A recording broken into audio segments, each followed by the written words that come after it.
يعلمونا قولنا هدموا ومتى قال لك اودي راه غدا هاد الليله مع 8 غادي الصباح مع 8 غيجيو يهدموا لكم.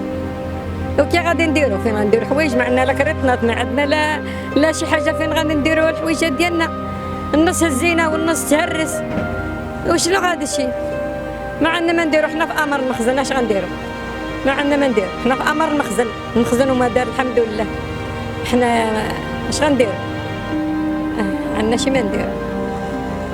شي ما نديروا، ولي دابا الدار ديالي كتهدم الحويجات الكاميوها هو عامر بالحوايج. فين غنديروا فين غنديروا هاد الحوايج؟ وفين هي لا كرا لا حتى شي حاجه وحده. شكون غيعطيك دابا الكرا؟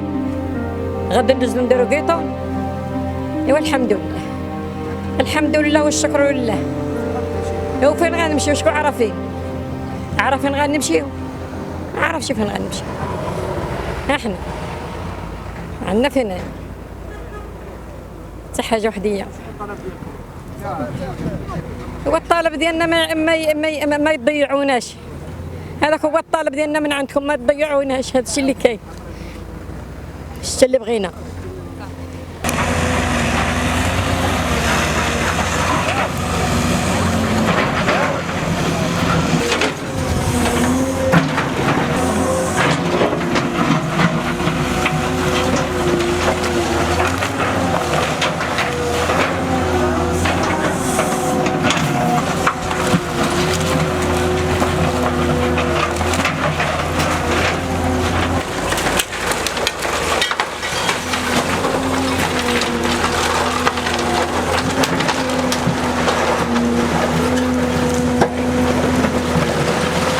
السلام عليكم ورحمة الله. معكم ليلى الحدادي من جماعة الهرهورة، ساكنة بدوار ولاية سلامة الغربية، من الناس ديال الساكنة ديال دور الصفيح. جانا القرار ديال الهدم يوم أمس مع 9 ديال الصباح. جات لعندنا السلطات المحلية اللي كنشكرها من هذا المنبر، كنشكرها جزيل الشكر. نزلت معنا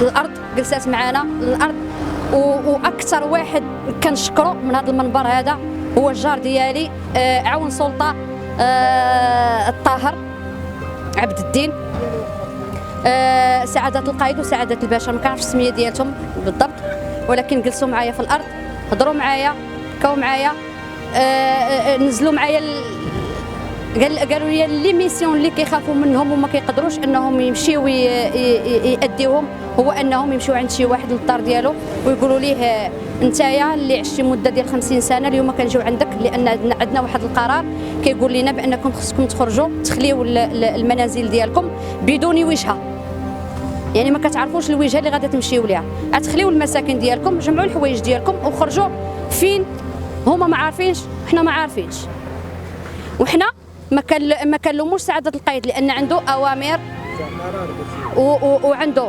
قرارات نزلت عليه، كيقولوا ليه هذيك الناس راه خصهم يخرجوا من هذيك البلاصه، كيجي عندنا كيقول لنا بوجهه في الارض وحشمان انه يطلب منا هذا الطلب، ما قادرش يقولها وما قادرش يخرجها من فمه، كيقول لنا جيت نقول لكم خرجوا من هنا، قبل ما كيقول لنا اجي تخرجوا من هنا هو عارفنا شحال ساكنين وشحال كاينين هنايا، عارف كل شيء، اعوان السلطه ديالنا راه ما كيوصلوا لهم، كيقول لهم هذوك الناس راهم ساكنين، حنا الاب ديالنا كان عنده واحد لوبجيكتيف هو ان وليداته يكونوا ساكنين معاه كاملين، يجوجهم كاملين ويسكنوا معاه كاملين، وبالفعل انه وصل لهذا لوبجيكتيف ديالو. التحقت اخر وحده في خوتنا سكنات معنا، هي واحد البنت كانت ساكنه في كازا مع الناس ديالها، تعرضت للعنف، جات لعندنا تعاوننا وبنينا لها واحد السكينه حتى هي معنا، هي اخر من التحق، وكنتمناو ان شاء الله كاملين نتعاوضوا ويبقى عند با هذيك الفكره ديال ان وليداته يبقاو مجموعين، يكون هذا الوجهه اللي غادي يديونا ليها نبقاو فيها مجموعين، لان الوالد ديالي في العمر ديالو 84 عام، الوالده ديالتي في العمر ديالها 73 عام، يعني خصهم يبقاو معنا كاملين ونبقاو حتى حنا مجموعين مع وليداتنا ووالدينا. الرساله الاخيره ديالتي للناس اللي خصهم يخليو المساكن ديالهم، ما يتهموا لا قايد لا خليفه لا باشا لا حتى شي واحد. هاد الناس جاتهم قرارات خصنا نمشيو معاهم بسلاسه، وهو كيف ما كيمشيو معنا بسلاسه باش دوز العمليه في احسن الظروف.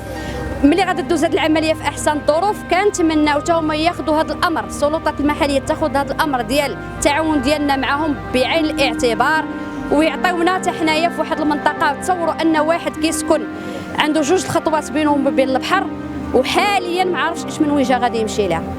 الطلب ديالنا الوحيد هو نعرفوا الوجهه ديالنا فين غادي نمشيو، فقط هادشي اللي كنطلبوا.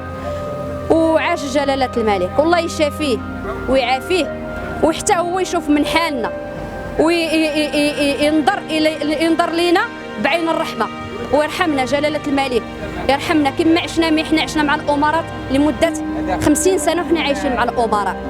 دابا جا القرار ديال الهدم، الاربعه ديال العساكريه كانوا عايشين مع الامراء، والحمد لله احنا مشينا معهم بسلاسه. الرساله الوحيده ديالنا نعرفوا الوجهه ديالنا فقط، هادشي اللي طالبين ديالنا هو شاطئ الامير مولاي عبد الله، هذا هو شارع ديال الامير مولاي عبد الله، ولاة سلامه الغربيه، هرهوره.